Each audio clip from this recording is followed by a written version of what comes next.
Bab 3471, Spekulasi Berani. Apakah kamu yakin kamu merasa semuanya berada di bawah kendalimu? Tanya air suci pembersih dunia. Ya, Duan Lingtian mengangguk. Kemudian, air suci pembersihan dunia berkata, baiklah. Cobalah untuk mengontrol ruang di sekitar Anda sekarang, dan saya akan melihatnya. Jika benar bahwa Anda berhasil sedikit memahami masteri Dao, masa depan Anda akan mulus bahkan setelah Anda mencapai keilahian. Sebuah petunjuk antisipasi bisa terdengar dalam suara air suci pembersihan dunia juga ketika berbicara. Duan Lingtian menutup matanya dan membuang semua pikiran yang tidak perlu dari kepalanya. Sinar pedang yang dibentuk oleh energi asal surgawinya yang telah didorong oleh hukum ruang berkumpul dan berputar seperti tornado mini di sekelilingnya segera setelah itu. Ketika dia tiba-tiba membuka matanya, tornado kecil itu menghilang. Dia meninju udara di depannya sebelum udara mulai berputar dan beriak seolah-olah mereka akan robek kapan saja. Astaga, Duan Lingtian menarik tinjunya kembali dan melepaskan tangannya. Sama seperti itu, udara berhenti terdistorsi dan beriak, kembali normal. Setelah itu, dia merentangkan tangannya seperti burung condor yang melebarkan sayapnya. Udara mulai beriak dan terdistorsi di sekelilingnya sebelum dia tiba-tiba menghilang dari pandangan. Ketika ruang berhenti terdistorsi, dia muncul lagi. Bagaimana menurutmu? Duan Lingtian bertanya kepada World Cleansing Divine Water.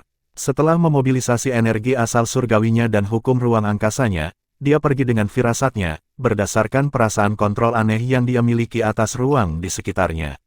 Pada saat itu, dia merasa seolah-olah menjadi satu dengan ruang di sekitarnya. Hanya dengan pikiran, dia bisa mengendalikan ruang di sekitarnya seolah-olah dia adalah penguasa ruang.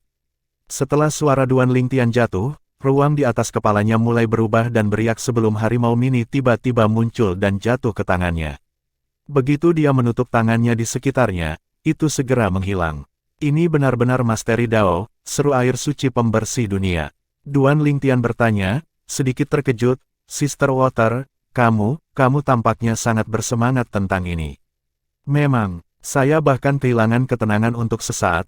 Air suci pembersih dunia yang telah mendapatkan kembali ketenangannya menjawab, Anda tidak hanya mulai memahami masteri Dao, tetapi Anda sudah dalam tahap awal untuk memahami dan menciptakannya. Faktanya, masteri Dao Anda sebanding dengan Space Sword Dao Anda, Space Sword Dao-mu belum banyak berkembang akhir-akhir ini. Air suci pembersih dunia selalu menjaga kemajuan Duan Lingtian bahkan sebelum dia datang ke istana surgawi dari surga purba. Oleh karena itu, dia tahu Space Sword Dao milik Duan Lingtian hanya meningkat sedikit. Sementara itu, Duan Lingtian masih terkejut dengan kata-kata air suci pembersih dunia. Dia tidak percaya masteri Dao-nya setara dengan Space Sword Dao ini.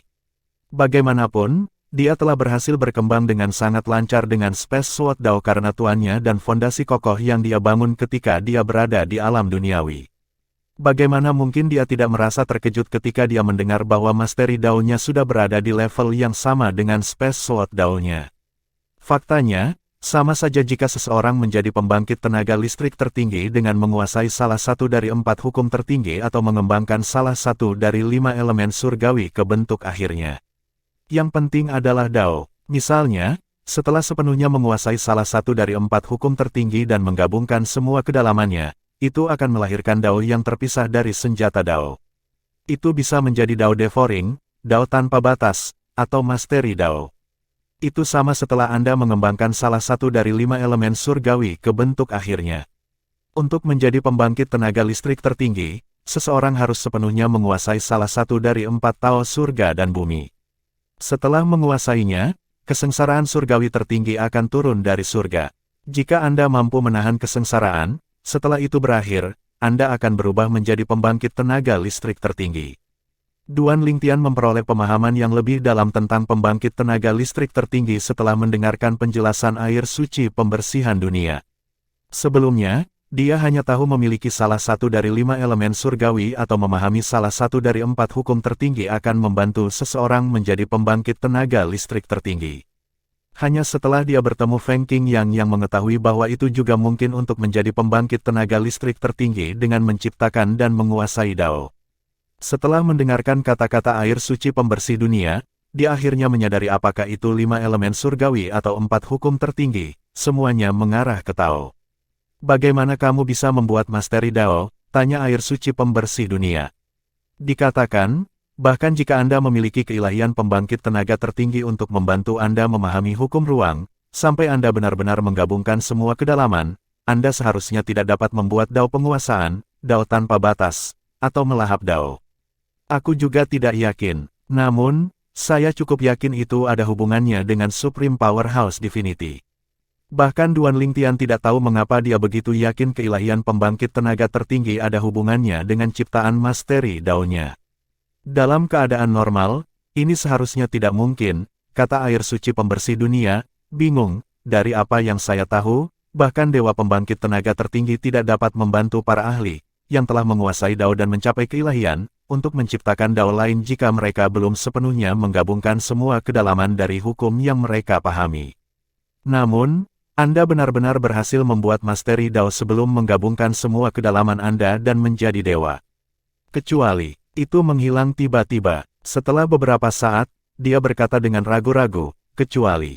Duan Lingtian menyela, menyelesaikan kata-kata air suci pembersih dunia, kecuali keilahian pembangkit tenaga tertinggi saya milik pembangkit tenaga listrik tertinggi yang telah memahami 3 jenis Tao. Ya, air suci pembersih dunia mengangkat suaranya saat berkata dengan sungguh-sungguh, namun, itu tidak mungkin. Dari apa yang saya tahu, bahkan pembangkit tenaga listrik tertinggi yang telah memahami 2 Tao jarang terjadi. Pembangkit tenaga listrik tertinggi ini bahkan dapat menciptakan alam dewa. Adapun mereka yang telah menciptakan 3 Tao, Anda hanya bisa membayangkan betapa langkanya mereka. Selain mampu menciptakan alam dewa, mereka juga dapat dengan mudah menghancurkan alam dewa. Duan Lingtian tahu dari sebelumnya bahwa hanya sejumlah alam dewa tertentu yang bisa eksis pada saat yang sama. Untuk membangun Realm of God yang lain, salah satu Realm of Gods yang ada harus dihancurkan untuk mempertahankan jumlahnya. Sisa-sisa alam dewa yang dia temui di masa lalu adalah yang telah dihancurkan oleh pembangkit tenaga listrik tertinggi. Kemudian, air suci pembersih dunia bertanya, apakah Anda benar-benar berpikir keberadaan seperti itu akan mati, meninggalkan keilahian pembangkit tenaga tertingginya? Tidak, Duan Lingtian menggelengkan kepalanya. Dia akhirnya menyadari mengapa air suci pembersihan dunia skeptis sebelumnya. Ternyata, sangat jarang bagi pembangkit tenaga listrik tertinggi untuk membuat dan menguasai 3 Tao pada saat yang sama. Namun demikian, ini juga satu-satunya penjelasan untuk penciptaan masteri Dao Anda, kata air suci pembersihan dunia. Dalam hati, ia masih bingung, mencoba mencari tahu bagaimana keberadaan langka, seperti pembangkit tenaga listrik tertinggi yang telah menguasai 3 Tao, mati. Apakah ada pembangkit tenaga listrik tertinggi yang menciptakan dan menguasai keempat Tao? Jika ada, maka mungkin saja pemilik keilahian pembangkit tenaga tertinggi saya dibunuh oleh pembangkit tenaga listrik yang telah menguasai 4 Tao. Sebuah pembangkit tenaga listrik tertinggi yang menguasai 4 Tao. The World Cleansing Divine Water secara singkat tercengang oleh pertanyaan ini. Kemudian, ia berkata dengan percaya diri, berdasarkan apa yang saya ketahui, belum ada pembangkit tenaga listrik tertinggi yang telah menguasai keempat Tao. Tak perlu dikatakan, menguasai 4 Tao adalah impian semua orang yang telah menguasai 3 Tao. Bahkan ada rumor tentang bagaimana seseorang bisa naik di atas langit dan bumi setelah menguasai 4 Tao. Dikatakan bahwa pembangkit tenaga listrik tertinggi ini bahkan dapat menghapus aturan memiliki jumlah alam dewa yang tetap. Pada saat itu, bahkan mungkin ada puluhan atau ratusan alam dewa. Duan Lingtian menarik napas dengan tajam ketika dia memikirkan puluhan ratus alam dewa. Jika itu terjadi, apakah para dewa tidak akan memerintah alam Devata? Pada saat itu, bahkan Kaisar Surgawi akan menjadi biasa seperti yang tersesat. Duan Lingtian berbicara kepada World Cleansing Divine Water sepanjang malam, berbicara tentang 4 Tao surga dan bumi sebelum beralih ke topik lain. Dia hanya menunda pembicaraan ketika dia menerima pesan dari Suli tepat saat ronde keempat pertempuran jenius di alam Devata akan segera dimulai. Meskipun dia masih memiliki banyak pertanyaan untuk air suci pembersihan dunia, dia hanya bisa memutuskan koneksi dunia kecilnya dengan dunia luar. Duan Lingtian melihat Suli yang telah menunggunya begitu dia keluar dari rumah kayu. Ayo pergi. Setelah menyapa Suli, keduanya berjalan ke tempat pertempuran para jenius di alam Devata. Bagaimanapun, ronde keempat akan segera dimulai. Bab 3472, aturan putaran keempat dari 300 peserta di babak keempat pertempuran jenius di alam Devata, 100 peserta akan dipilih. Babak keempat juga menjadi pertarungan yang lebih serius karena 300 peserta yang berhasil lolos ke babak ini tidak biasa-biasa saja. Bahkan yang terlemah di antara mereka sebanding dengan Dewa Perang Bintang 1. 300 peserta ini bahkan dapat dianggap sebagai pilar di beberapa kekuatan kelas surga biasa. Misalnya, di Istana Kolam Surgawi tempat Duan Lingtian bergabung sebentar, ada total 9 Kaisar Surgawi yang diberi gelar. Yang terlemah di antara 9 Kaisar Surgawi yang diberi gelar adalah Dewa Perang Bintang 1 yang usianya agak lanjut. Semua peserta, yang tidak hanya terbatas pada manusia tetapi termasuk binatang surgawi, tumbuhan surgawi, dan batu surgawi juga, dari pertempuran jenius di alam Devata semuanya berusia di bawah 1000 tahun. Dengan 300 peserta dari 81 alam Devata, rata-rata ada 4 peserta yang mewakili setiap alam Devata. Dengan asumsi masing-masing dari 81 alam Devata memiliki jumlah perwakilan yang sama di babak keempat, harus ada 4 peserta dari setiap alam Devata. Ketika 100 peserta maju ke babak kelima, kira-kira hanya 1 peserta dari setiap alam Devata. Duan Lingtian dan Suli kebetulan mendengar kata-kata ini ketika mereka tiba di tempat pertempuran para jenius di alam Devata. Duan Lingtian bertanya kepada Suli sambil tersenyum, "Suli, apakah kamu percaya diri? Bahkan yang terlemah dari 100 peserta yang akan maju ke babak kelima harus sebanding dengan Dewa Perang Bintang 2 teratas. Kebanyakan dari mereka akan sekuat Dewa Perang Bintang 3 atau lebih kuat. Saya tidak khawatir untuk dapat peringkat di 100 besar. Namun, saya tidak percaya diri tentang peringkat di 30 besar." Suli menggelengkan kepalanya dan menjawab dengan senyum masam, "Saya tidak bisa membantu. Tetapi kadang-kadang pikirkan betapa sempurnanya pertempuran para jenius yang diadakan 200 atau 300 tahun kemudian. Jika itu masalahnya, saya akan yakin tentang peringkat di 10 besar atau 3 besar, apalagi 30 besar. Jika Anda tidak berpartisipasi, saya bahkan akan percaya diri tentang peringkat pertama.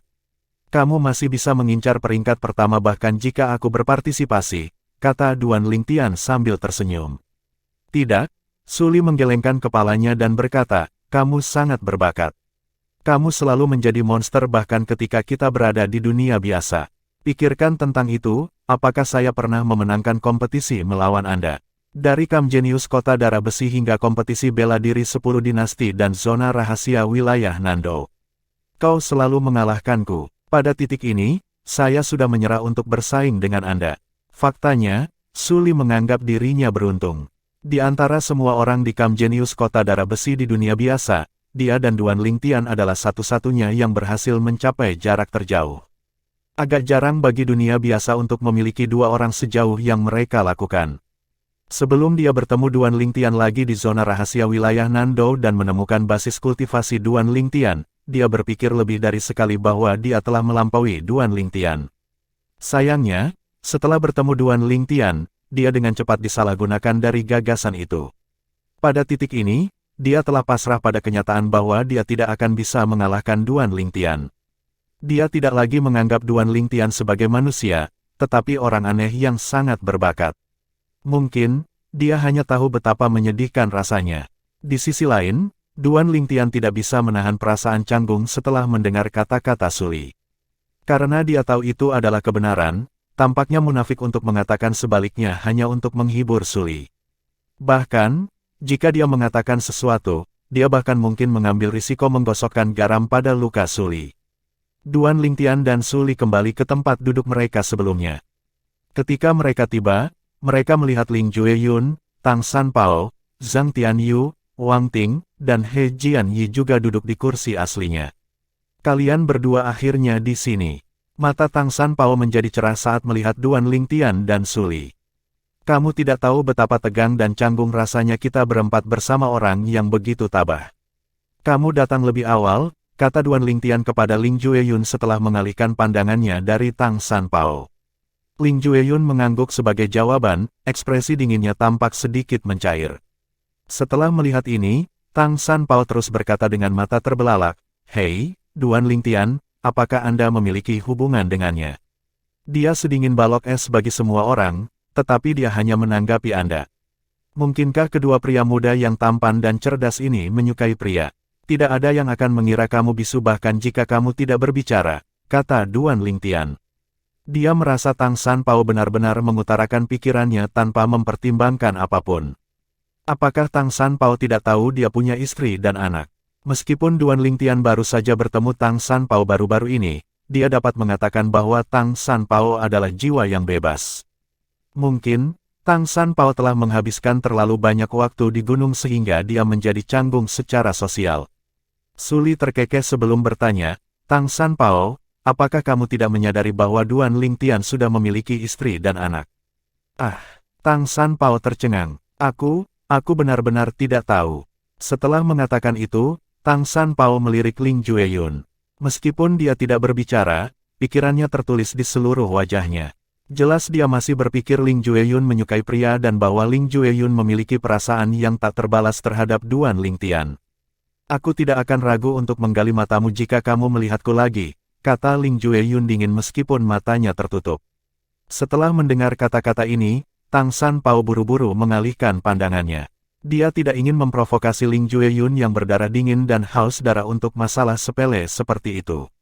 Tak perlu dikatakan, Tang Sanpao bukan satu-satunya yang mengira Ling Jueyun berdarah dingin dan haus darah. Banyak orang memiliki pendapat yang sama dengannya. Saya akan memiliki kesempatan untuk memberi Anda pelajaran segera, gumam Tang Sanpao pelan setelah dia mengalihkan pandangannya. Meskipun suara Tang Sanpao tidak keras, yang lain jelas mendengar kata-katanya. Tidak seperti orang lain yang mengira Tang Sanpao hanya mengeluh, Duan Lingtian bertanya-tanya apakah Tang Sanpao cukup kuat untuk melawan Ling Jueyun. Tang Sanpao sangat misterius sampai sekarang. Tidak ada yang tahu seberapa kuat dia atau bagaimana tuannya. Yang mereka tahu hanyalah bahwa dia setidaknya harus sekuat Dewa Perang Bintang 2. Duan Lingtian menggelengkan kepalanya sedikit saat dia berpikir dalam hati, bagaimanapun, dia harus menunjukkan lebih banyak kekuatannya selama ronde keempat Battle of the Geniuses di Devata Realms. Faktanya, kebanyakan orang yang telah menyembunyikan kekuatan mereka harus menunjukkan lebih banyak kekuatan mereka juga. Seperti yang telah ditunjukkan oleh Master Duan Lingtian, Feng Qing yang sebelumnya, hanya segelintir peserta, termasuk Duan Lingtian dan Ling Jueyun, yang telah menunjukkan kekuatan yang sebanding dengan Dewa Perang Bintang 3 atau lebih kuat sebelum ronde keempat. Pertempuran para jenius di alam Devata. Yang lain, terlepas dari kekuatan mereka, hanya menunjukkan kekuatan yang sebanding dengan Dewa Perang Bintang 2 paling banyak. Hampir semua kaisar surgawi dan pejabat tinggi dari kuil judul telah tiba. Babak keempat akan segera dimulai. Pada saat ini, banyak orang menemukan kaisar surgawi dari berbagai alam Devata dan pejabat tinggi dari kuil judul telah tiba.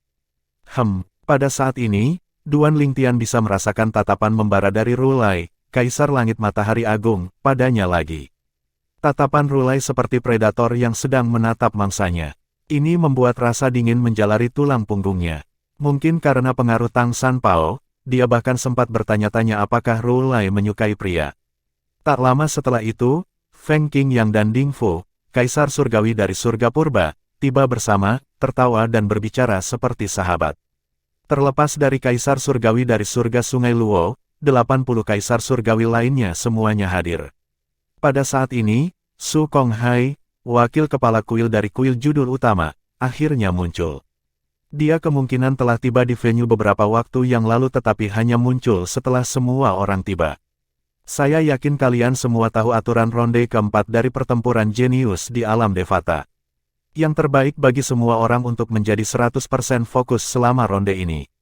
Tidak mudah menjadi salah satu dari 100 orang yang akan melaju ke babak selanjutnya, kata Su Konghai. Setelah dia selesai berbicara, dia memandang para peserta dengan penuh arti. Selama ronde keempat dari Battle of Geniuses Devata Realm, 300 peserta pertama-tama akan dibagi menjadi dua kelompok yang masing-masing terdiri dari 150 peserta. Setelah itu, kuil judul akan mengatur pertarungan 1 lawan 1 untuk para peserta di setiap kelompok. Karena peserta tersingkir selama pertempuran, setelah hanya tersisa 150 peserta, mereka akan dibagi lagi menjadi dua kelompok yang masing-masing terdiri dari 75 peserta. Pada saat yang sama, 225 peserta yang kalah dalam pertarungan pada ronde keempat akan saling bertarung hingga tersisa 25 orang. Pada saat itu, akan ada 100 peserta yang lolos ke babak selanjutnya dan 200 peserta yang kalah pada babak keempat. Dengan ini, 200 peserta yang kalah dapat menantang salah satu dari 100 peserta yang dijadwalkan untuk maju ke babak berikutnya. Ini akan berlanjut sampai semua peserta telah mengeluarkan tantangan. Dengan itu, 100 peserta teratas akhirnya akan maju ke babak berikutnya. Dalam istilah yang lebih sederhana, putaran keempat agak mirip dengan putaran ketiga. Alih-alih diberikan 3 kesempatan untuk mengeluarkan tantangan, peserta bisa mengeluarkan hingga 10 tantangan selama putaran keempat. Perbedaan lainnya adalah selama awal ronde keempat, kuil judul akan memutuskan peserta mana yang akan bertarung satu sama lain. Bab 3473, Song Buiyu, mereka akan membagi 300 peserta menjadi 2 kelompok yang terdiri dari 150 peserta, dan mereka akan mengatur pertempuran di babak awal. Banyak dari 300 peserta tidak bisa tidak mengerutkan kening mendengar kata-kata Su Kong Hai meskipun mereka telah siap secara mental untuk menghadapi apa yang dilemparkan kepada mereka hari ini. Karena kuil judul akan mengatur pertempuran, bukankah itu berarti mereka memiliki kesempatan untuk menggunakannya untuk keuntungan mereka? Karena kuil judul akan mengatur pertempuran di babak awal, kuil judul bisa menandingi lawan yang lemah dengan perwakilan mereka. Namun, jika wakil mereka tidak kuat, mereka tetap tidak akan bisa melewati babak selanjutnya. Untuk alasan ini, tidak ada yang mengatakan apapun meskipun merasa tidak senang. Selain itu, karena kuil judul mengorganisir pertempuran para jenius, mereka pantas mendapatkan sedikit hak istimewa. Yang terpenting, itu tidak mempengaruhi keadilan kompetisi. Namun, harus dikatakan bahwa peserta yang tidak senang dengan aturan itu sebagian besar adalah peserta yang lebih lemah yang berada di peringkat terbawah dari 300 peserta. Para peserta yang kuat dan percaya diri secara alami tidak terganggu sama sekali. Mereka tidak peduli jika kuil judul memberikan perlakuan istimewa kepada mereka yang mewakili mereka. Lagi pula, selama seseorang memiliki kekuatan absolut, seseorang akan dapat menghancurkan para peserta yang menerima perlakuan istimewa. Ini adalah kepercayaan dari yang kuat. Karena ada begitu banyak dari kalian, 5 pertempuran akan berlangsung pada saat yang sama. Su Kong Hai melambaikan lengan bajunya setelah dia selesai berbicara. 5 penghalang melindungi 5 cincin pertempuran hanya dalam sekejap. Cincin pertempuran ini akan digunakan selama ronde keempat. Siapapun yang dipaksa keluar dari penghalang cahaya dianggap tersingkir. Jika Anda ingin menyerah, hancurkan token giok yang Anda miliki. Jika Anda mati, lawan Anda tidak akan bertanggung jawab, kata Su Kong Hai sambil menyapu pandangannya ke seluruh peserta, tolong naik ke udara. Saya akan mengeluarkan token giok sekarang. Tidak butuh waktu lama sebelum 300 peserta yang berhasil mencapai babak keempat menerima token giok mereka. Terlepas dari penghalang ringan yang mengelilingi cincin pertempuran, ada juga formasi transportasi di setiap cincin pertempuran yang akan mengangkut peserta keluar setelah dia menghancurkan token giok mereka. Setelah kembali ke tempat duduknya, sebuah pikiran tiba-tiba muncul di benak Duan Lingtian. Jika saya ingin membunuh lawan saya ingin tahu apakah kemampuan saya untuk mengontrol ruang akan dapat mencegah formasi transportasi mengirim lawan saya keluar bahkan setelah lawan saya menghancurkan token gioknya. Mata Duan Lingtian agak cerah ketika dia memikirkan hal ini. Meskipun dia belum mendapatkan kesempatan untuk menguji teorinya, dia berpikir mungkin saja dia melakukan hal seperti itu. Setelah para peserta kembali ke tempat duduk mereka, Su Kong Hai melambaikan tangannya. Begitu 10 nama muncul di udara, dia berkata, 10 nama yang telah dipilih, silakan melangkah maju dan masuk ke arena pertempuran untuk menghadapi lawan yang telah dipilih untukmu. Setelah itu, 5 dari 10 peserta yang disebutkan namanya pergi ke arena pertempuran. Meski Duan Lingtian tidak mengenal ke-10 peserta tersebut, bukan berarti peserta lain juga tidak mengenal mereka. Tak lama kemudian, orang-orang mulai berdiskusi di antara mereka sendiri. Itu Meng Fan Gui, kan? Saya mendengar dia yang terkuat di antara generasi muda di Sekte Mimpi Mendalam tingkat surga Pavilion Shaft Heaven. Petik 2. Awalnya, kebanyakan orang tidak yakin apakah pesertanya adalah Meng Fan Gui dari Sekte Mimpi Mendalam atau seseorang yang memiliki nama yang sama. Segera setelah itu, mereka ingat hanya ada satu Meng Fan Gui di antara para peserta. Dengan itu, Meng Fan Gui mulai menerima banyak perhatian. Meng Fan Gui, apakah dia terkenal? Tang San Pao bergumam pada dirinya sendiri. Tentu saja, Zhang Tianyu, yang duduk di sebelah Tang San Pao, dengan sungguh-sungguh berkata, Meng Fan Gui adalah murid dari Sekte Mimpi Mendalam Pavilion Poros Surga. Dia berspesialisasi dalam teknik ilusi, dan dia memahami hukum kegelapan. Dia tidak pernah kalah dari siapapun di atas usia 2000 paviliun poros surga. Dia telah membunuh Dewa Perang Bintang 3 sebelum banyak orang berspekulasi bahwa dia sekuat Dewa Perang Bintang 4. Sekuat Dewa Perang Bintang 4. Tang Sanpao terkejut. Aku tidak menyangka seseorang yang berspekulasi sekuat Dewa Perang Bintang 4 akan dipilih untuk bertarung terlebih dahulu. Aku ingin tahu siapa lawannya. Saya belum pernah mendengar nama lawannya. Dia entah tidak dikenal atau murid dari pembangkit tenaga listrik yang hidup dalam pengasingan. Zhang Tianyu melirik nama lawan Meng Fan Gui dan menggelengkan kepalanya. Bagaimanapun, saya tidak berpikir dia cocok untuk Meng Fan Gui. Meskipun Meng Fan Gui kemungkinan akan sekuat Dewa Perang Bintang 4, Kuil Judul telah memilihnya untuk bertarung terlebih dahulu. Aku merasa kasihan pada lawannya. Jika lawan Meng Fan Gui telah mendengar tentang dia mungkin bahkan tidak memiliki keberanian untuk melawan Meng Fan Gui. Yah, bahkan jika lawannya tidak mengenalnya, dia seharusnya sudah mengenalnya sekarang setelah mendengarkan diskusi di sekitarnya. Nama lawan Meng Fan Gui adalah Zhong Guiyu. Pada saat ini, 5 peserta lainnya masuk ke ring pertempuran masing-masing untuk menghadapi lawan mereka. Dia Zhong Guiyu. Dia benar-benar berani menghadapi Meng Fan Gui. Perhatian banyak orang terfokus pada seorang pria muda yang mengenakan jubah sederhana. Dia pucat, tapi matanya cerah. Siapa Zhong Guiyu? Aku belum pernah mendengar tentang dia. Kekuatannya setidaknya harus seperti Dewa Perang Bintang 2. Dia harus percaya diri karena dia berani memasuki arena pertempuran. Belum tentu. Beberapa orang tidak takut bahkan ketika berhadapan dengan lawan yang menakutkan. Apalagi ini bukan duel maut. Dia hanya perlu menghancurkan token gioknya jika dia merasa hidupnya dipertaruhkan. Menurutku, dia hanya muncul karena terlalu memalukan untuk tidak muncul. Di salah satu cincin pertempuran, Zhong Guiyu yang baru saja memasuki arena pertempuran tanpa rasa takut bertemu dengan tatapan Meng Fan Gui.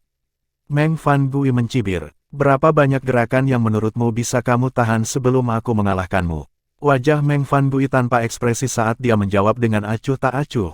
Aku akan menyerah jika aku tidak bisa mengalahkanmu dalam 3 langkah.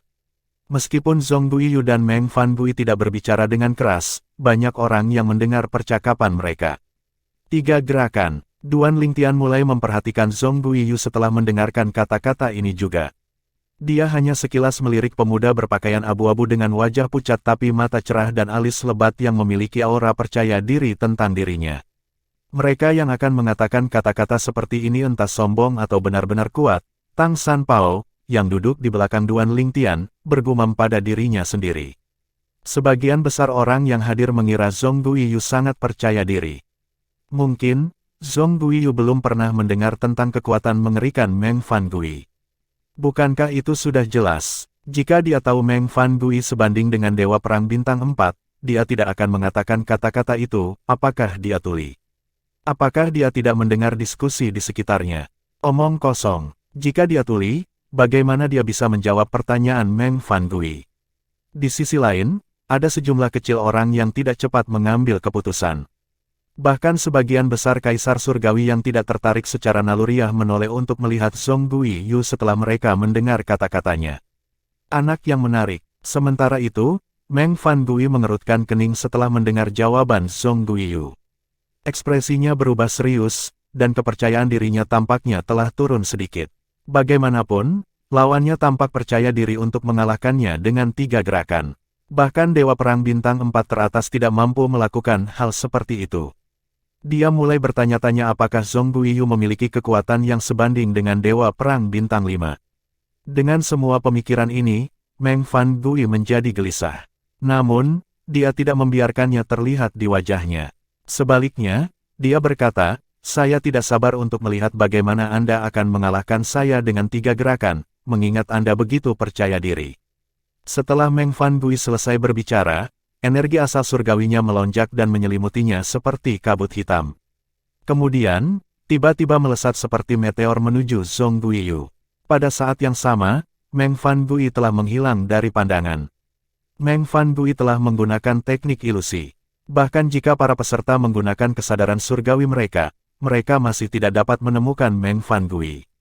Adapun Kaisar Surgawi, mereka kesulitan menemukan dengan mata telanjang mereka. Hanya mereka yang telah mencapai ketuhanan yang dapat melihat dengan jelas apa yang terjadi. Pada saat ini, Meng Fan Gui merayap ke arah Zhong Guiyu perlahan. Di sisi lain, Zhong Guiyu tetap tenang dan tidak bergerak, jelas tidak takut akan serangan yang akan datang dari Meng Fan Gui. Setelah beberapa saat, dia berkata, kegelapan akan selalu dikalahkan oleh cahaya. Dengan itu, tubuhnya meledak dengan cahaya putih menyilaukan. Banyak peserta dengan basis kultivasi yang lebih lemah merasakan sakit yang tajam di mata mereka, menyebabkan ekspresi mereka berubah secara drastis. Bab 3474, Pertempuran antara terang dan kegelapan. Suara mendesing. Suara mendesing. Suara mendesing. Cahaya putih menyilaukan yang keluar dari tubuh Zhong Guiyu yang agak kurus menyelimuti seluruh tempat.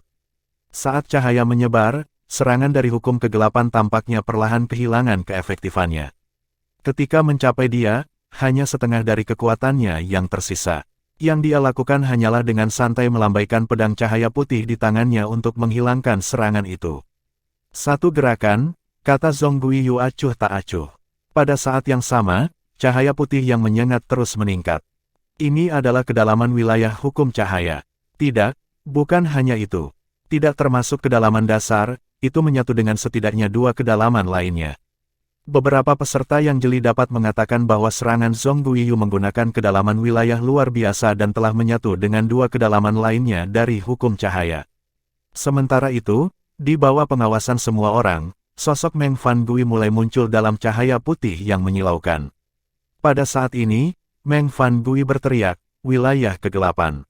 Dengan itu, kegelapan sepertinya turun di ring pertempuran. Saat ini, cahaya yang terik dan kegelapan yang membekukan sedang bertarung di arena pertempuran. Mereka terus mendorong satu sama lain, berjuang untuk dominasi. Dua gerakan, Zhong Guiyu maju selangkah sebelum cahaya putih kembali bersinar.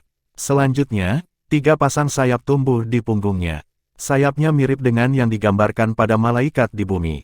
Zhong Guiyu mengepakkan sayapnya dan bangkit, dia tidak terbang dan hanya melayang di dekat tanah. Dia menatap Meng Fan Gui dengan dingin saat dia mengangkat tangan kanannya dan mengayunkannya ke bawah. Pedang putih sabit tiba-tiba muncul dan menebas Meng Fan Gui. Meng Fan Gui tidak terintimidasi. Dengan lambaian tangannya, roda hitam dengan diameter 10 tiba-tiba muncul, menghalangi pedang putih sabit. Ledakan, ledakan, ledakan, kekuatan cahaya dan kegelapan bertabrakan, kegelapan dan cahaya berjuang di ring pertempuran terus-menerus. Itu membuat pemandangan yang agak mengesankan.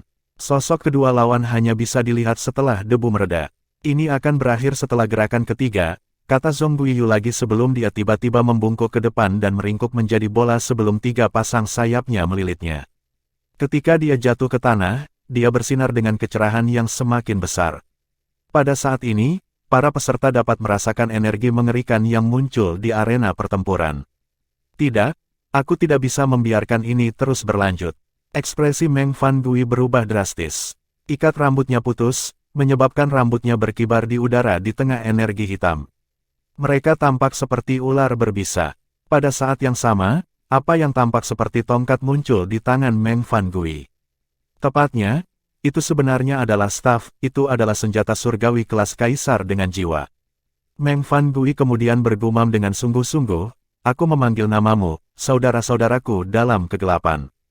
Berjuang untukku. Setelah itu, Meng Fan Gui menggumamkan serangkaian kata yang tidak dapat dipahami. Satu-satunya orang yang memahami kata-katanya adalah mereka yang juga memahami hukum kegelapan. Ledakan, ledakan, ledakan. Guntur bertepuk di udara di atas kepala Meng Fan Gui sebelum suara ledakan terdengar di udara.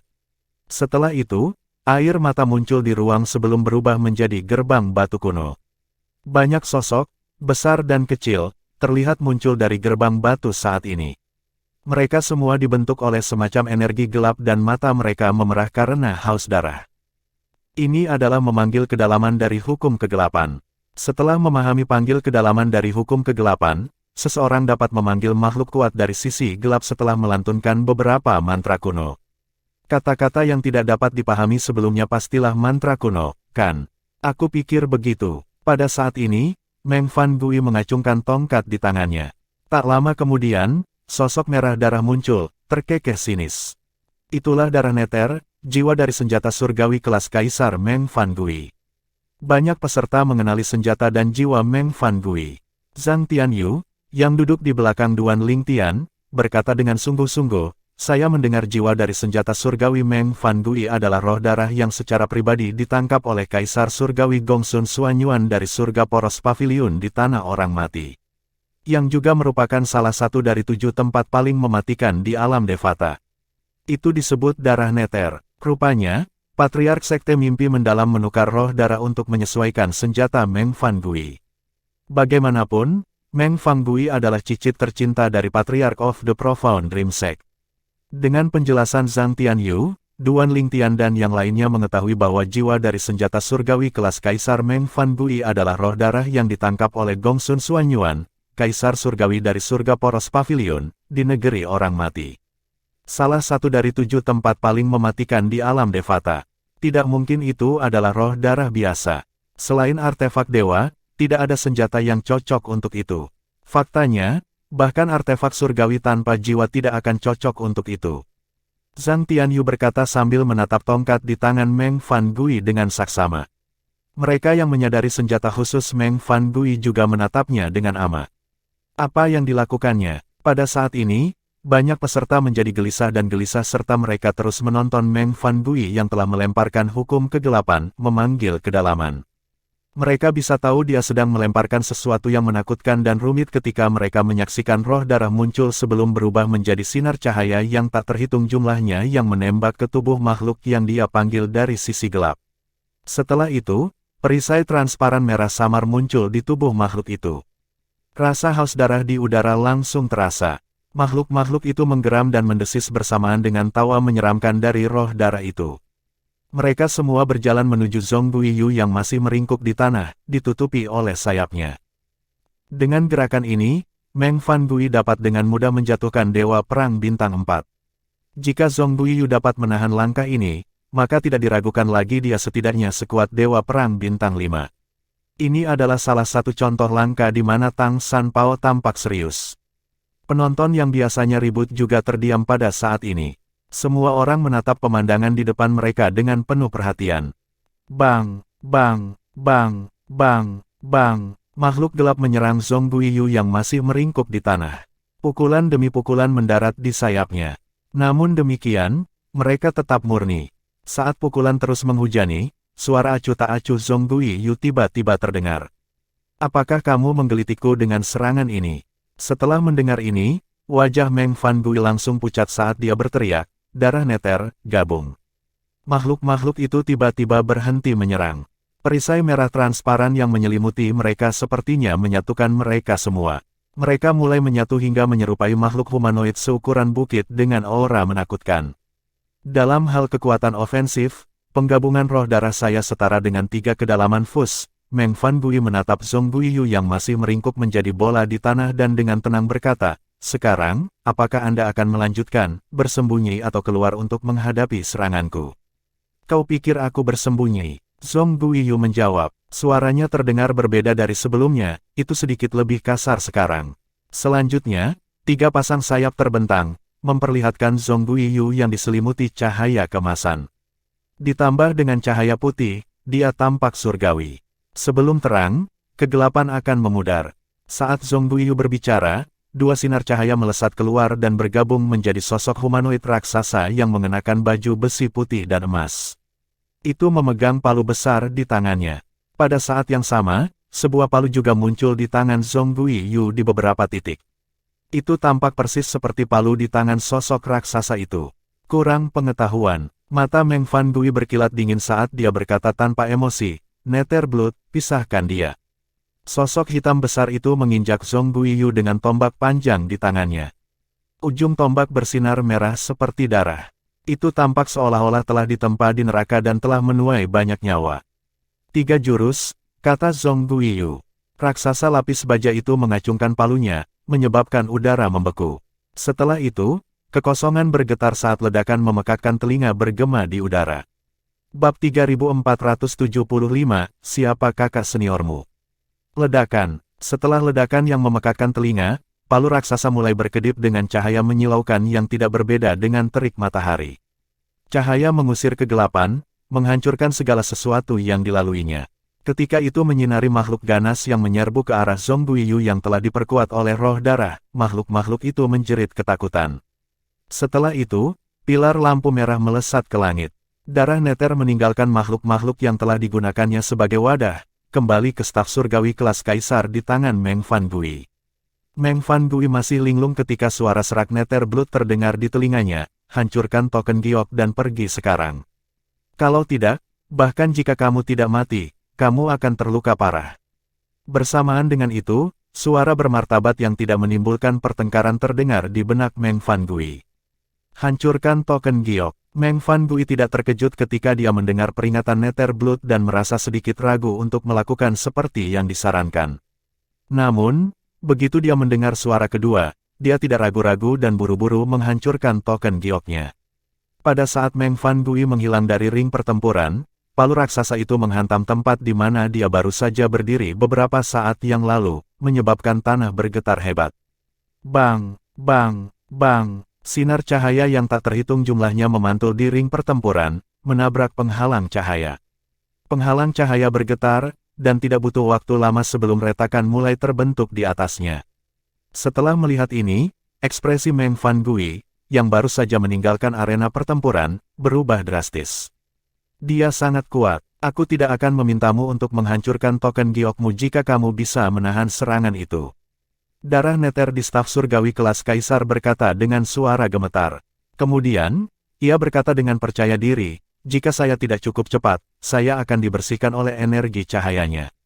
Dia pasti sekuat Dewa Perang Bintang 5 setidaknya. Jika aku tidak melemah setelah menjadi jiwa senjatamu, aku tidak perlu takut padanya. Nether Blood milik klan roh darah di Tanah Orang Mati, yang merupakan salah satu dari 7 tempat paling mematikan di alam Devata. Itu sangat kuat, kekuatannya sebanding dengan Dewa Perang Bintang 6. Jika itu adalah orang lain selain Gongsun Suanyuan, Kaisar Surgawi dari Surga Poros Pavilion, itu tidak akan ditangkap dan dibawa keluar dari Tanah Orang Mati untuk menjadi jiwa senjata surgawi. Dewa Perang Bintang 5, Meng Fan Gui tidak meragukan kata-kata Nether Blood. Selain itu, dia tahu kekuatan Nether Blood sebanding dengan Dewa Perang Bintang 6 sebelum menjadi jiwa senjatanya. Menurut kakeknya, mereka harus menekan basis kultivasi Nether Blood karena dia tidak cukup kuat untuk membuat Nether Blood tunduk padanya. Karena itu, kakeknya telah meminta Gongsun Suanyuan untuk menekan kekuatan darah Nether menjadi Dewa Perang Bintang 3. Demikian pula, orang banyak dikejutkan oleh tampilan ini juga. Mereka menarik napas tajam ketika mereka melihat perisai cahaya yang akan pecah tak percaya. Dia pasti sekuat Dewa Perang Bintang 5 setidaknya. Surga. Apa yang dipikirkan kuil judul? Ini baru permulaan, namun, mereka sudah mengatur bagi mereka yang memiliki kekuatan yang sebanding dengan Dewa Perang Bintang 4 dan Bintang 5 untuk bertarung. Aku merasa seperti sedang bermimpi. Sejak kapan mereka yang berusia di bawah 1000 dengan kekuatan Dewa Perang Bintang 4 atau 5 begitu umum? Mereka mengatur pertempuran antara mereka yang memiliki kekuatan yang sebanding dengan Dewa Perang Bintang 4 dan Bintang 5. Apakah mereka sengaja mencoba membuat keributan? Di sisi lain, Kaisar Surgawi dari berbagai alam Devata juga terkejut. Para petinggi dari cabang kuil judul terkejut dan juga bingung. Mereka tahu kekuatan Meng Fan Gui, tetapi mereka tidak tahu bahwa Zhong Guiyu begitu kuat. Kalau tidak, mereka tidak akan mengatur agar dia bertarung terlebih dahulu. Biasanya, pertarungan antara dua peserta kuat seperti ini hanya terjadi selama ronde kelima dari pertempuran para jenius di alam Devata di mana para peserta bertarung untuk mendapatkan tempat di 30 besar. Tidak disangka-sangka bahwa selama gelombang pertama pertempuran di babak keempat putaran sudah ada pertempuran antara peserta dengan kekuatan yang sebanding dengan Bintang 4 dan Bintang 5 Dewa Perang. Kami berasumsi Zhong Guiyu memiliki kekuatan yang sebanding dengan Dewa Perang Bintang 2. Siapa yang tahu dia sekuat Dewa Perang Bintang 5? Dari mana asal Zhong Guiyu? Tidak ada yang tahu. Kami hanya tahu bahwa dia berasal dari surga tanpa batas. Awalnya, saya pikir kuil judul mengadu Zhong Guiyu melawan Meng Fan Gui karena dia memahami hukum cahaya yang merupakan kebalikan dari hukum kegelapan yang dipahami Meng Fan Gui. Tidak ada yang mengira dia akan mampu mengalahkan Meng Fan Gui, semua orang mengira dia hanya akan menjadi batu loncatan bagi Meng Fan Gui.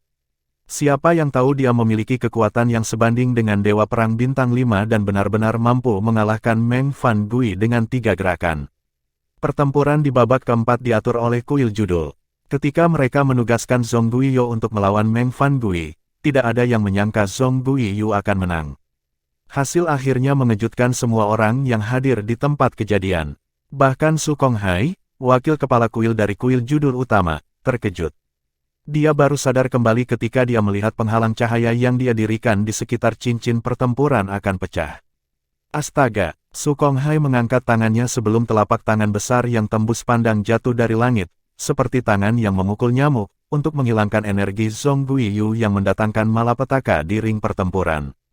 Maka, Zhong Guiyu memperoleh kemenangan pertamanya dengan mengalahkan Meng Fan Gui yang sekuat Dewa Perang Bintang 4.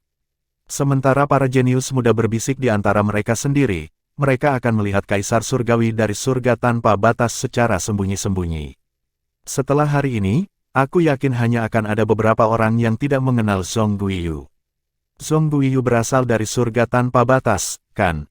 Aku ingin tahu apakah Kaisar Surgawi dari surga tanpa batas mengenalnya.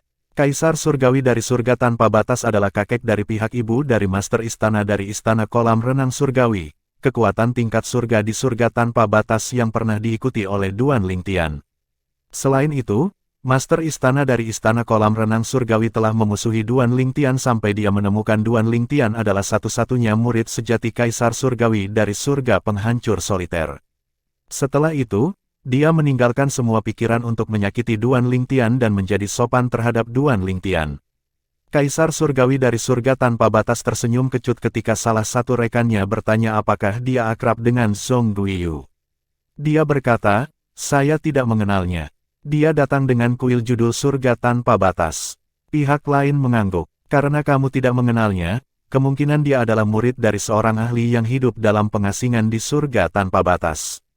Mungkin, Kaisar Surgawi dari surga tanpa batas berpikir itu mungkin juga.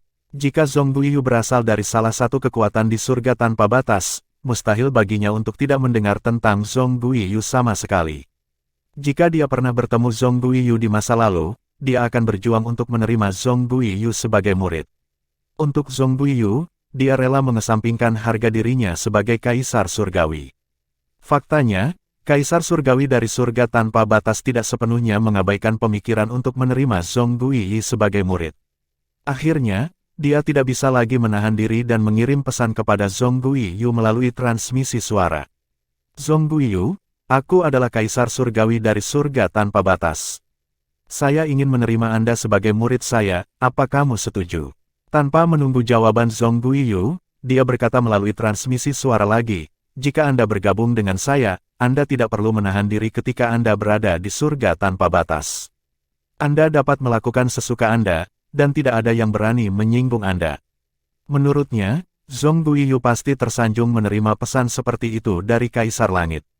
Sayangnya, bertentangan dengan harapannya, Zhong Guiyu meliriknya dengan acuh tak acuh sebelum dia berkata, kesampingkan fakta bahwa aku sudah memiliki tuan, kamu tidak memenuhi syarat untuk menjadi tuanku. Kaisar Surgawi dari surga tanpa batas, yang tidak mengharapkan jawaban seperti itu, sangat terkejut sehingga dia bahkan lupa untuk marah. Ketika dia akhirnya sadar kembali, dia berkata sambil menggeram, "Brat, kamu benar-benar arogan. Siapa tuanmu? Apakah Anda benar-benar berpikir dia lebih kuat dari saya?" Zhong Guiyu masih tetap acuh tak acuh ketika berhadapan dengan Kaisar Surgawi dari surga tanpa batas yang marah. "Mengapa? Apakah kamu ingin melawan tuanku?" "Yah, kita harus melihat apakah dia berani menerima tantanganku," kata Kaisar Surgawi dari surga tanpa batas dengan suara rendah. "Apa kamu yakin? Jika ya, saya akan meminta tuan saya untuk pergi ke Istana Surgawi dari surga tanpa batas ketika saya kembali," jawab Zhong Guiyu, jelas geli. Pada saat ini, Kaisar Surgawi dari surga tanpa batas yang telah tenang akhirnya merasakan ada sesuatu yang salah. Dia bertanya, "Siapa tuanmu? Kau tidak akan mengenalnya bahkan jika aku memberitahumu namanya. Yang perlu Anda ketahui adalah bahwa dia lebih kuat dari Kaisar Surgawi. Dia sudah mencapai keilahian beberapa abad yang lalu. Dewa, tuannya adalah dewa yang tinggal di surga tanpa batas." Kaisar Surgawi dari surga tanpa batas ketakutan dan terkejut setelah mendengar kata-kata itu. Zhong Guiyu tidak peduli dengan reaksi Kaisar Surgawi dari surga tanpa batas dan terbang kembali ke tempat duduknya. Ketika dia terbang melewati Duan Lingtian, dia berkata melalui transmisi suara, Duan Lingtian, kakak perempuan saya banyak berbicara tentang Anda, dan dia sangat menghormati Anda. Saya harap Anda tidak akan mengecewakan saya dengan penampilan Anda selama Battle of the Geniuses. Duan Lingtian terkejut ketika dia menerima transmisi suara Zhong Guiyu. Dia bertanya dengan bingung, siapa kakak perempuanmu? Zhong Guiyu menjawab, Su Yaxi. Bab 3476, Giliran Suli, Su Yaxi. Duan Lingtian terkejut dengan jawaban Zhong Guiyu. Bagaimana dia bisa tahu bahwa kakak perempuan Zhong Guiyu juga adalah kakak perempuan tertuanya ketika dia berada di istana kolam renang surgawi di surga tanpa batas? Duan Lingtian mengira Zhong Guiyu mungkin adalah adik kecilnya, jadi dia bertanya, apakah guru menerimamu baru-baru ini? Setelah mengajukan pertanyaan, Duan Lingtian merasa itu tidak mungkin. Bagaimanapun, Zhong Guiyu telah menunjukkan kekuatan yang tidak lebih lemah dari Sulang, Kaisar Surgawi Prairi dari Istana Kolam Renang Surgawi. Kamu salah paham, kata Zhong Guiyu, meskipun aku adalah kakak laki-laki dari kakak senior Su Yaxi, tuanku bukanlah ayahnya. Kami berbagi master lain. Duan Lingtian tahu Su Yaxi luar biasa bahkan dari sebelumnya. Di masa lalu, bahkan master istana dari Istana Kolam Renang Surgawi, yang merupakan Dewa Perang Bintang 6 pada waktu itu, mewaspadai kekuatannya. Ini berarti bahwa dia harus setara dengan Dewa Perang Bintang 6 juga pada waktu itu. Sekarang setelah begitu banyak waktu berlalu, tidak diragukan lagi dia telah tumbuh lebih kuat. Kakak senior ketiga dan kakak senior keenam telah mengatakan bahwa kakak senior sulung meninggalkan Istana Kolam Renang Surgawi sejak lama. Dia sangat misterius tentang keberadaannya sehingga tidak ada dari mereka yang tahu kemana dia pergi. Ketika Duan Lingtian mengingat kata-kata seniornya, tidak sulit baginya untuk mengetahui bahwa Su Yaxi pasti telah diterima sebagai murid oleh beberapa ahli. Tuannya kemungkinan adalah alasan untuk peningkatannya yang luar biasa juga. Pada saat itu, gurunya, Sulang, juga dikejutkan oleh kekuatannya. Kemungkinan bahkan Sulang tidak menyadari bahwa putrinya memiliki tuan yang kuat. Setelah beberapa saat, Duan Lingtian bertanya dengan rasa ingin tahu melalui transmisi suara, siapa tuanmu? Balasan Zhong Guiyu cepat, tuan kita hidup dalam pengasingan, oleh karena itu, kamu tidak akan mengenalnya bahkan jika aku memberitahumu namanya. Yang harus kamu ketahui adalah dia juga seorang dewa. Dewa, meskipun Duan Lingtian tahu bahwa seseorang yang memiliki murid luar biasa seperti Su Yaxi dan Zhong Guiyu harus luar biasa, dia masih sedikit terkejut ketika mendengar kata-kata Zhong Guiyu. Ternyata, guru kakak senior sulungnya adalah dewa. Duan Lingtian, selain dari buah surgawi elemen meledak yang diberikan oleh kuil judul sebagai hadiah, aku bergabung dengan pertempuran para jenius karena kamu juga. Zhong Guiyu dengan belak-belakan berkata, aku akan mengalahkanmu di pertempuran jenius di alam Devata agar kakak perempuan kita tahu bahwa aku yang terkuat di antara adik-adiknya. Dia akan tahu bahwa kamu, yang sering dia puji, juga bukan tandinganku. Berdasarkan kata-kata Zhong Guiyu, jelas bahwa pendapat Su Yaxi penting baginya. Duan Lingtian agak terkejut ketika Zhong Guiyu berkata bahwa Su Yaxi telah memujinya dan sangat memikirkannya. Lagi pula, dia hanya bertemu dengannya 2 kali, dan kedua kali, dia tetap menyendiri. Karena itu, tidak disangka dia akan memujinya. Dia merenung dalam hati, sepertinya kakak senior tertua hanya dingin di luar, dia benar-benar hangat di dalam. Baik, Duan Lingtian mengangguk sebagai jawaban atas tantangan Zhong Guiyu. Dia tidak sedikit pun khawatir meskipun kekuatan Zhong Guiyu setidaknya adalah Dewa Perang Bintang 5. Setelah pertempuran Zhong Guiyu dan Meng Fan Gui, pertempuran lainnya tampak membosankan jika dibandingkan. Meskipun ada pertempuran di mana para peserta memiliki kekuatan Dewa Perang Bintang 3, mereka tidak dapat dibandingkan dengan Meng Fan Gui dan Zhong Guiyu yang masing-masing memiliki kekuatan Bintang 4 dan Dewa Perang Bintang 5. Kebanyakan orang hanya menonton pertempuran sebentar sebelum mereka melanjutkan mengobrol di antara mereka sendiri. Kerumunan baru mulai memperhatikan lagi ketika akhirnya giliran Su Li untuk bertarung. Meskipun Su Li dikatakan memiliki kekuatan yang hanya sebanding dengan Dewa Perang Bintang 2, usianya membuatnya luar biasa. Dia, bersama dengan Duan Lingtian, baru berusia lebih dari 600 tahun, menjadikannya salah satu dari 2 peserta termuda dalam pertempuran jenius di alam Devata. Untuk alasan ini, semua orang memperhatikannya. Bagaimanapun, Para jenius muda pada usia seperti itu jarang terjadi bahkan dalam pertempuran para jenius di alam Devata. Aku tidak menyangka menjadi yang pertama di antara kita untuk bertarung, kata Suli sambil tersenyum sambil meluruskan jubahnya sebelum terbang menuju ring pertempuran dengan sinar pedang di bawah kakinya. Karena ketenaran Suli, kebanyakan orang mengabaikan lawannya. Mereka baru mulai memperhatikan lawannya ketika dia memasuki arena pertempuran. Berdasarkan kata-kata mereka, sepertinya lawannya agak terkenal juga. Lawan Suli adalah Tuoba Ping. Tuoba Ping adalah yang terkuat di antara generasi muda di klan Tuoba tingkat surga di surga perjalanan abadi. Sekitar 2 dekade yang lalu, dia sudah sekuat Dewa Perang Bintang 3. Aku yakin dia hanya tumbuh lebih kuat sejak saat itu. Saya pikir Tuoba Ping adalah salah satu yang lebih kuat di antara mereka yang memiliki kekuatan Dewa Perang Bintang 3. Saya tidak menyangka Suli harus melawan Tuoba Ping di pertarungan pertamanya. Bukankah kuil judul takut orang-orang akan memprotes ketika mereka mengatur pertempuran ini? Lagi pula, aku yakin mereka tahu tentang kekuatan Tuoba Ping. Sepertinya kuil judul tidak ingin Suli menang. Ini benar-benar tidak adil. Suli baru berusia 600 tahun lebih, tapi mereka mengaturnya untuk melawan Tuoba Ping. Suli baru berusia lebih dari 600 tahun dan mereka telah mengatur agar dia melawan Tuoba Ping. Ini sangat tidak adil. Meskipun Suli acuh tak acuh, beberapa jenius muda tidak bisa tidak merasa marah atas nama Suli karena mereka pikir kuil judul tidak adil untuk Suli. Di salah satu cincin pertempuran, Tuoba Ping adalah seorang pria muda yang tinggi dan tampan dengan tubuh yang tegap. Dia mengenakan jubah biru langit dengan hiasan perak.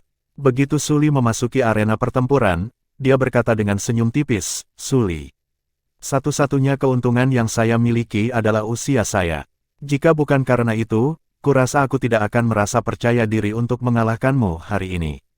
Lagi pula, ketika aku seusiamu, aku bahkan tidak sekuat Kaisar Surgawi yang bergelar.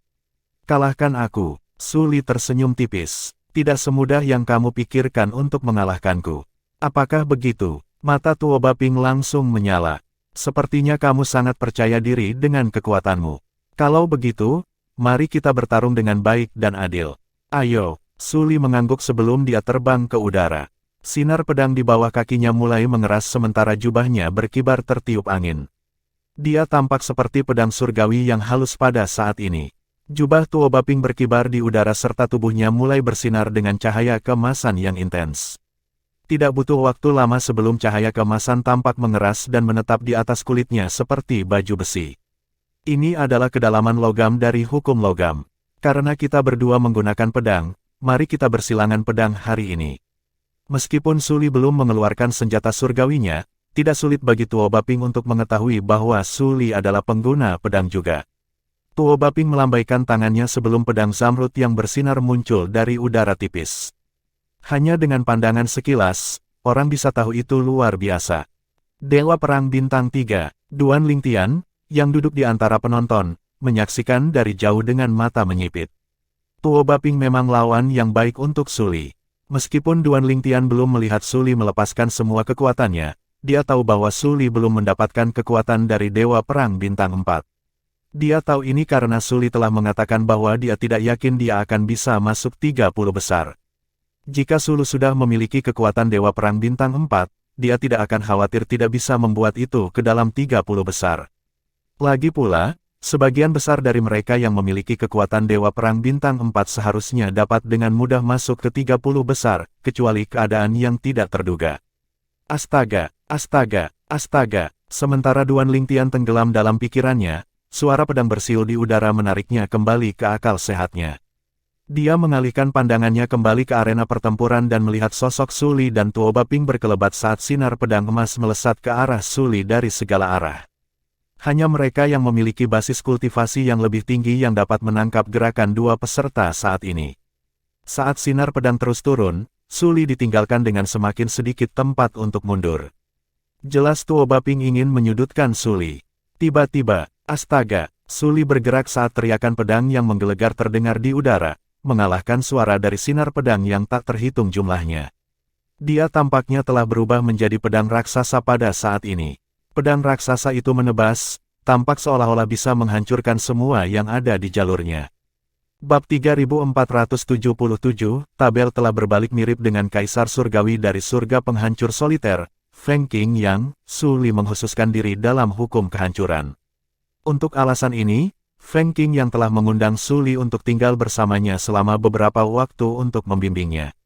Tidak mungkin bagi Feng Qingyang untuk mengajar Su Li seperti yang dia lakukan pada Duan Lingtian, yang paling bisa dia lakukan adalah membantu Su Li mendapatkan pemahaman yang lebih baik tentang hukum kehancuran.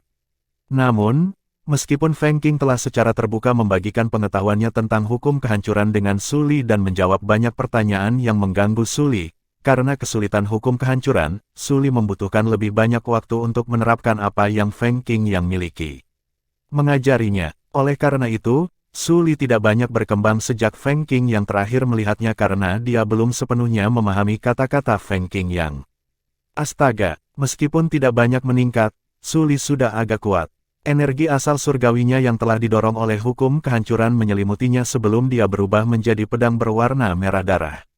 Pedang merah darah itu membubung ke langit, menembus sinar pedang Tuoba Ping yang menghujani dirinya.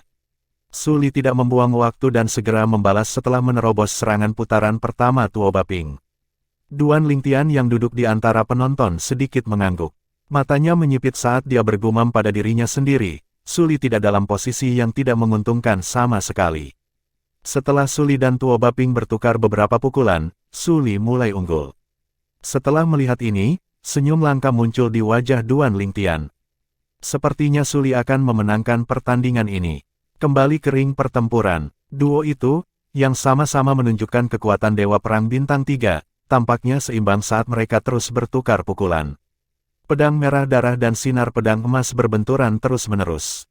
Astaga, astaga, astaga, astaga, astaga, tangisan pedang tidak berhenti sama sekali. Kerumunan sangat senang dengan duel antara dua pedang surgawi. Tuoba Ping benar-benar sesuai dengan reputasinya. Aku tidak menyangka Tuoba Ping memiliki kekuatan Dewa Perang Bintang 3. Banyak orang terkejut dengan kekuatan Tuoba Ping. Sebelumnya, kebanyakan dari mereka berpikir bahwa kekuatannya akan biasa-biasa saja. Namun, pertempuran ini membuktikan bahwa mereka salah. Namun demikian, sebanyak mereka dikejutkan oleh Tuoba Ping, mereka bahkan lebih dikejutkan oleh Su Li. Surga, apakah Su Li benar-benar baru berusia lebih dari 600 tahun? Dia sudah sangat kuat di usia yang begitu muda. Jika dia terus berkembang, dapatkah kamu bayangkan betapa menantangnya dia di surga ketika dia mencapai usia 1000 tahun? Pada saat itu, dia mungkin akan sebanding dengan Dewa Perang Bintang 5 atau 6. Saya tidak akan percaya ini jika saya tidak menyaksikannya dengan mata kepala sendiri. Memikirkan seseorang yang berusia sedikit di atas 600 tahun sangatlah kuat. Berdasarkan kekuatan yang dia tunjukkan sejauh ini, dia sebanding dengan Duan Lingtian, satu-satunya murid sejati Kaisar Surgawi legendaris Feng Qingyang. Faktanya, Duan Ling seumuran dengan Su Li, dan mereka berdua juga berteman. Teman masa kecilku berasal dari Sekte Pedang Seribu Kesengsaraan dan baik-baik saja. Sebelum dimulainya pertempuran para jenius, dia menyebut Su Li dan Duan Lingtian. Menurutnya, Su Li dan Duan Lingtian berasal dari alam duniawi yang sama dan telah berteman baik selama bertahun-tahun. Mereka berdua adalah keajaiban dari generasi yang sama. Su Li dan Duan Lingtian berasal dari alam duniawi. Sejak kapan Ascender memiliki bakat yang menantang surga? Sementara kerumunan sedang mendiskusikan Su Li, topik secara bertahap bergeser untuk memasukkan Duan Lingtian juga. Banyak orang terkejut bahwa keduanya berasal dari alam duniawi yang sama dan bahkan lebih terkejut lagi saat mengetahui bahwa keduanya adalah Ascender. Lagi pula, jarang para Ascender yang begitu berbakat. Bahkan penduduk asli alam Devata tidak dapat dibandingkan dengan keduanya. Sebagian besar dari mereka merasa hidup dengan sia-sia setelah mengetahui hal ini. Ada juga beberapa yang mengetahui bahwa Duan Lingtian adalah seorang Ascender sebelumnya ketika Feng Qing yang menghancurkan tiruan dari situ Zhongqing, Kaisar Surgawi dari surga Sungai Luo. Duan Lingtian berasal dari alam duniawi yang sama dengan Kaisar Surgawi Feng Qingyang, kan? Ini berarti Su Li juga berasal dari alam duniawi yang sama dengan Feng Qingyang. Ada banyak talenta yang menantang surga dari alam Yan Huang dan beberapa alam lainnya. Namun, saya belum pernah mendengar begitu banyak talenta dari era yang sama di dunia biasa. Karena diskusi ini, banyak orang menjadi ingin tahu tentang alam duniawi tempat Duan Lingtian, Feng Qingyang, dan Su Li berasal. Dengan ini, Duan Lingtian bisa merasakan mata orang banyak padanya juga. Pada saat ini, Tang San Pao, yang duduk di belakang Duan Lingtian, tiba-tiba berkata sambil tersenyum, Su Li memiliki peluang besar untuk memenangkan pertandingan ini. Itu hanya jika Tuo Baping telah menggunakan semua trik di lengan bajunya dan tidak menyembunyikan kekuatannya. Zhang Tianyu berkata, aku tidak tahu apakah itu benar, tapi aku mendengar senjata surgawi kelas kaisar miliknya memiliki jiwa artefak. Itu adalah hadiah dari pemimpin klan-klan Tuoba untuk ulang tahunnya yang ke-900. Jiwa artefak, mata Duan Lingtian menyipit. Dia secara alami tahu perbedaan antara senjata surgawi kelas kaisar dengan roh jiwa artefak dan mereka yang tidak memiliki jiwa artefak. Duan Lingtian hendak mengirim pesan untuk memperingatkan Su Li ketika, hahaha, Tuo Baping, yang telah ditekan oleh Su Li sampai sekarang, tiba-tiba tertawa terbahak-bahak. Luar biasa, ini bagus. Su Li, kamu benar-benar membuatku terkesan. Aku akui aku sedikit lebih lemah darimu. Namun, pertempuran ini bukan hanya tentang kekuatan. Senjata surgawi juga memainkan peran penting. Begitu Tuo Baping selesai berbicara, lampu hijau keluar dari pedangnya sebelum makhluk jahat yang tidak dikenal muncul. Itu adalah roh pedang, senjata surgawi kelas kaisar lain yang memiliki jiwa artefak. Segera setelah binatang tak dikenal itu muncul, aura pedang berubah total, menjadi lebih kuat dan lebih mendominasi. Astaga, Tuo Baping mengarahkan pedangnya ke Su Li. Sinar pedang hijau muncul tiba-tiba, itu diselimuti oleh energi asal surgawinya yang telah ditingkatkan dengan hukum logam. Hanya dalam sekejap, Su Li yang berada di atas angin jatuh ke posisi yang tidak menguntungkan karena senjata surgawi Tuo Baping. Senjata surgawi yang sangat kuat. Ekspresi Su Li muram saat dia melihat pedang Tuo Baping. Dia tersenyum pahit, dalam hati menyesal menolak sikap baik dari pemimpin sekte-sekte pedang 1000 kesengsaraan. Sebelum Su Li pergi ke Battle of the Geniuses di alam Devata, pemimpin sekte dari sekte pedang 1000 kesengsaraan bermaksud untuk meminjamkan pedang penjaga sekte mereka yang berisi roh pedang yang kuat. Itu adalah senjata surgawi kelas kaisar yang diturunkan dari saat sekte pedang 1000 kesengsaraan berada di puncaknya. Rumor mengatakan bahwa senjata surgawi tingkat kaisar telah membunuh banyak jiwa artefak senjata surgawi tingkat kaisar di masa lalu. Itu seperti kutukan semua jiwa artefak. Sementara itu, para jenius muda menggelengkan kepala saat mereka melihat Su Li jatuh ke posisi yang tidak menguntungkan. Saya sangat yakin Su Li akan menang. Siapa yang tahu, saya pikir senjata surgawi kelas kaisar Tuo Baping memiliki jiwa artefak. Senjata surgawi tingkat kaisar tanpa jiwa artefak bukanlah tandingannya. Bahkan Duan Lingtian sedikit mengerutkan kening juga. Kecuali Su Li menggunakan artefak surgawi yang dia temukan di sisa-sisa alam dewa, mustahil baginya untuk mengalahkan Tuo Baping. Secara alami, Duan Lingtian tidak akan mengeluarkan artefak surgawi. Bagaimanapun, mengekspos artefak surgawi tidak diragukan lagi akan menarik masalah. Lagi pula, ada banyak yang mendambakan artefak surgawi. Bahkan jika tidak ada yang cukup berani untuk menyerang Su Li karena artefak surgawinya di istana surgawi dari surga purba, dia pasti akan disergap selama perjalanannya kembali ke surga Kaisar Langit. Bahkan jika Feng Qing yang menyatakan dia akan melindungi Su Li, itu tidak akan menghentikan orang dari mempertaruhkan hidup mereka untuk mendapatkan artefak surgawi. Lagi pula, kecuali Feng Qing yang bisa bersama Su Li sepanjang waktu, mustahil untuk menghentikan orang dari mencoba merebut artefak surgawi dari Su Li. Meskipun Duan Lingtian tahu Su Li tidak terburu-buru, dia tidak bisa tidak mengingatkan Su Li melalui transmisi suara, jangan gunakan artefak surgawi Anda bahkan jika itu berarti Anda harus menyerah. Dia sedikit khawatir Su Li akan menggunakan artefak surgawi karena putus asa meskipun tahu lebih baik. Su Li begitu fokus pada pertempurannya dengan Tuo Baping sehingga dia bahkan tidak menanggapi Duan Lingtian. Oleh karena itu, Duan Lingtian berhenti mengirim transmisi suara ke Su Li. Selain itu, dia tahu Su Li telah mendengar pesannya. Ledakan, ledakan, ledakan. Tuo Baping tampak seperti dewa yang memegang pedang saat tubuhnya bersinar dengan cahaya keemasan yang menyilaukan. Sinar pedang hijau bersinar dengan semburat emas tiba-tiba bertambah besar ukurannya sebelum melesat ke arah Su Li. Di depan pedang raksasa itu, dia terlihat sangat kecil. Saat sinar pedang ditembakkan, tanah bergetar di belakangnya. Bahkan penghalang di sekitar cincin pertempuran sedikit bergetar. Su Li, menyerah sekarang, kata Tuo Baping acuh tak acuh. Su Li tetap pada pendiriannya. Matanya tertuju pada sinar pedang emas kehijauan seolah-olah dia sedang kesurupan. Hanya dalam sekejap mata, sinar pedang sudah setengah jalan dari Suli. Namun, sepertinya Suli tidak berniat menghindari serangan itu sama sekali. Setelah melihat ini, bahkan Tuo Baping sedikit mengernyit. Lagi pula, dia tidak punya niat untuk membunuh Suli. Namun, tidak ada yang bisa dia lakukan jika Suli menolak untuk menyerah atau menghancurkan token gioknya. Bab 3478, Terobosan tiba-tiba, Suli. Ekspresi Duan Lingtian berubah drastis saat Suli tetap membeku di tempat seolah-olah dia sedang kesurupan. Duan Lingtian bangkit secara naluriah, ingin menarik Suli keluar dari bahaya. Pada saat yang sama, yang lain berpikir Suli pasti sudah kehilangan akal sehatnya. Bagaimana dia bisa linglung selama momen kritis seperti itu? Beberapa dari mereka bahkan bertanya-tanya apakah Tuo Baping telah menggunakan teknik ilusi. Tuo Baping secara alami tahu bahwa perilaku aneh Suli tidak ada hubungannya dengan dia. Lagi pula, dia tidak ahli dalam teknik ilusi. Suli. Tuo Baping mengerutkan kening saat dia melihat Suli akan mati di bawah serangan pedangnya. Pada saat yang sama, dia memutuskan untuk menarik serangannya. Meskipun dia tidak dapat sepenuhnya menarik kekuatan serangannya dan kekuatan itu kemungkinan besar akan melukai Suli, setidaknya Suli tidak akan mati. Saat Duan Lingtian hendak masuk dan melakukan intervensi pada saat genting, suara Feng Qing yang terdengar di telinganya. Jangan ganggu dia. Setelah mendengar kata-kata tuannya, Duan Lingtian secara naluriah menoleh untuk melihat Suli. Sebelumnya, dia terlalu cemas untuk memperhatikan energi penghancur yang mengamuk di sekitar tubuh Suli.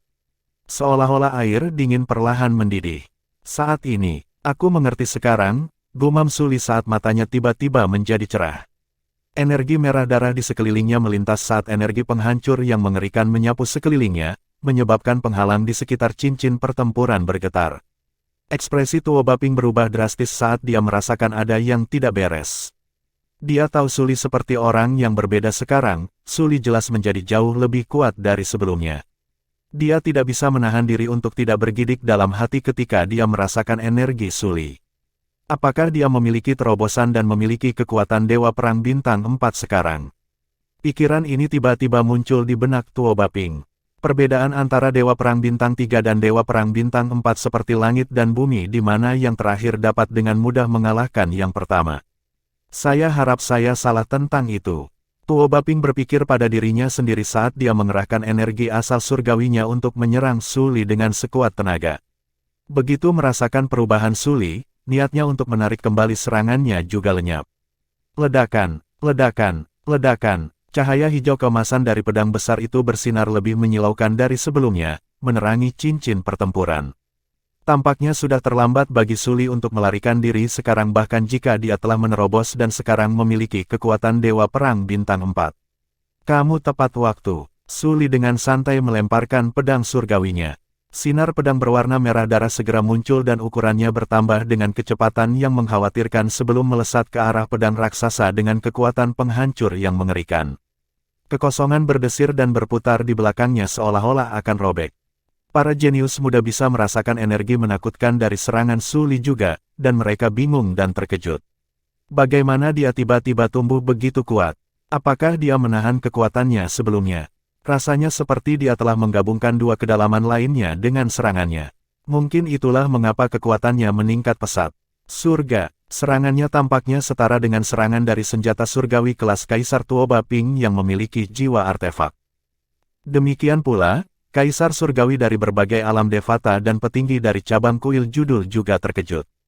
Mata mereka dipenuhi dengan kekaguman saat mereka melihat Suli. Tidak seperti kebanyakan jenius muda, mereka dapat dengan jelas merasakan bahwa Suli bukan tandingan Tuo Baping. Karena itu, mereka tahu dia tidak menahan kekuatannya sebelumnya ketika energi penghancurnya tiba-tiba tumbuh lebih kuat. Keterampilan pemahaman Suli sangat menakutkan. Ketika dihadapkan dengan situasi hidup atau mati, dia benar-benar berhasil mendapatkan pemahaman yang lebih dalam tentang hukum kehancuran, menghasilkan terobosan. Salah satu kaisar surgawi berkata, dan mencapai terobosan, salah satu kaisar surgawi berseru.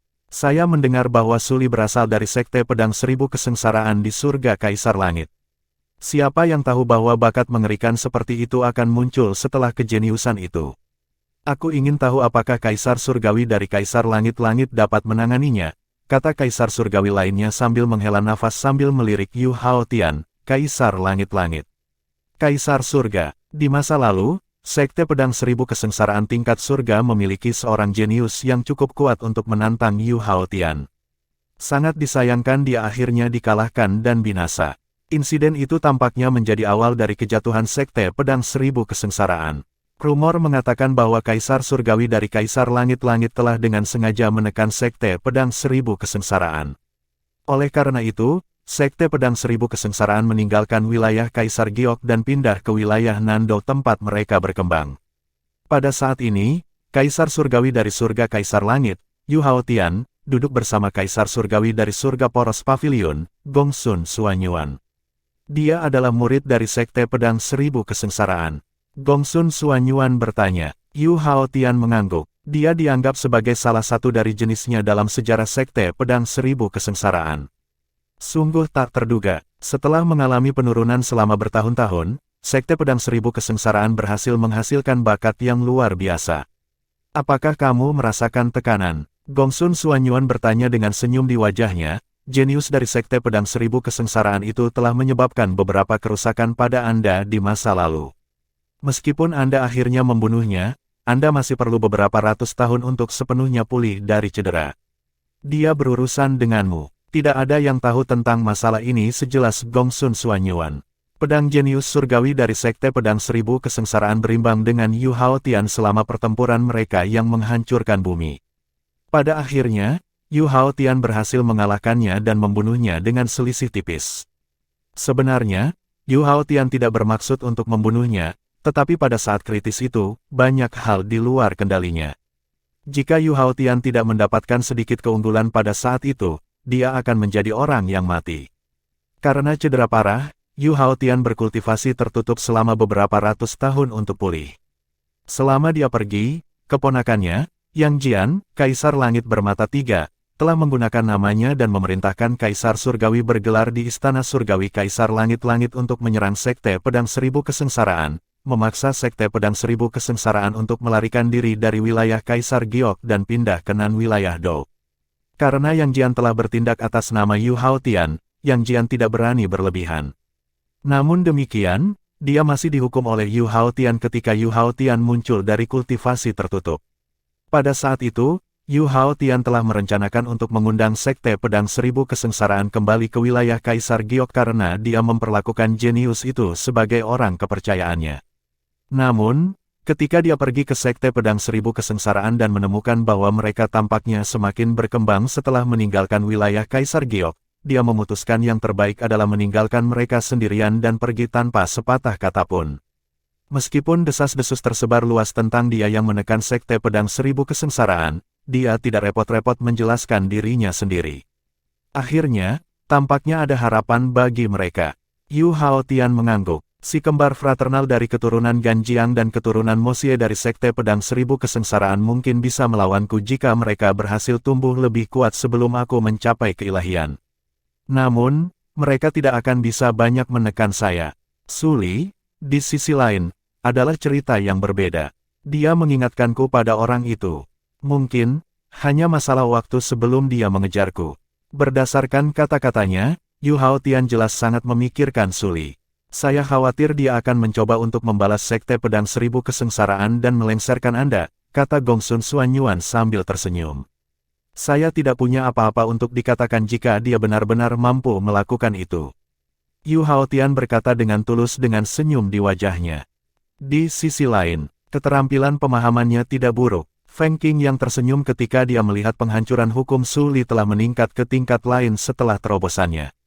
Dia adalah orang pertama yang menyadari sebelumnya ketika Suli tiba-tiba jatuh ke dalam kesurupan, dia juga orang pertama yang mengetahui bahwa Suli pasti mendapat pencerahan dan berada di puncak terobosan. Oleh karena itu, dia telah menghentikan Duan Lingtian dari campur tangan. Berdasarkan kinerja Suli, dia dapat melihat bahwa Suli telah mengambil nasihatnya dengan hati.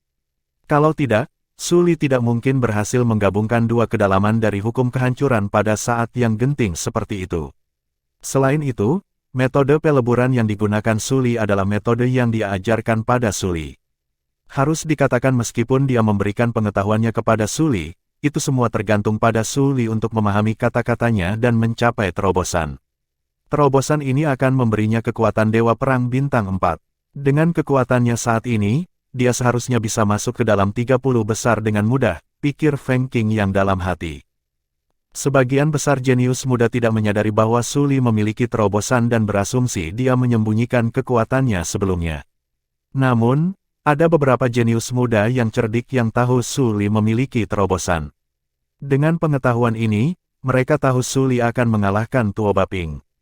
Pada saat yang sama, senyum muncul di wajah Duan Lingtian lagi saat dia melihat pedang merah darah bertabrakan dengan pedang hijau kemasan.